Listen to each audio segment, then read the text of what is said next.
মা, কি রান্না হয়েছে গো আজকে? খুব খিদে পেয়েছে জানো, এসেই ওই জন্য ঢুকেই তোমাকে আগে জিজ্ঞাসা করছি কি রান্না বান্না করেছো। ঠিক আছে, দাঁড়াও আমি ব্যাগটা রেখে আসি, তারপর তুমি আমাকে একটু বলো যে কি রান্না করেছো। দাঁড়াও একটু বসে নি।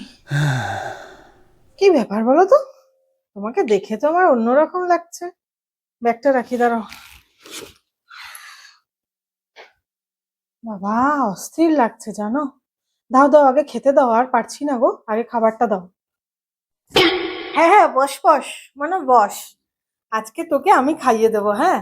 সারাদিন তুই খাটাখাটনি করে অফিস থেকে এসেছিস। কত মানে, মনে হচ্ছে আজকে কিছু নেই। আরে জানিস না, এইটা করেছি, জানিস না, ওইটা করেছি।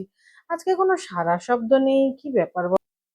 এই রে মনা, বস। আমি মেখে দিচ্ছি, ভালো করে মেখে টেকে তারপর তোকে দিই, দেখ না কি ভালো টেস্ট হয়েছে। ও, কি এনেছো দেখি তো মা। শোন না, এটা দেখ, একগাল খেয়ে দেখ, কি ভালো হয়েছে। আমি বুঝতে পেরেছি যে কিছু একটা ঘাপলা আছে, তো ওই জন্য তুমি কিছু বলছো না। তুমি খাও, এগুলো মানুষ খায় নাকি? কেন মা, বলে দিতে পারতো তুমি। এইসব রান্না করছো, আমি না বাইরে থেকে কিছু খেয়ে আসতাম।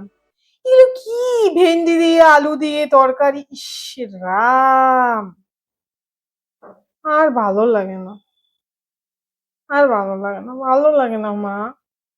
সকালে সিদ্ধ ভাত, বিকেলে এসে এগুলো। বাদ দাও, আমি অর্ডার করছি। তুই কি বুঝবি মায়ের কষ্ট? কোনো কষ্ট বুঝিস না, সারা দিন দৌড়ে ঝাঁপড়ে তোকে একবার করে দেবো সকালবেলার খাবার। আমি অফিস যাব, বাবাকে দেবো, আর কি রান্না করব? কি চাস তুই বল?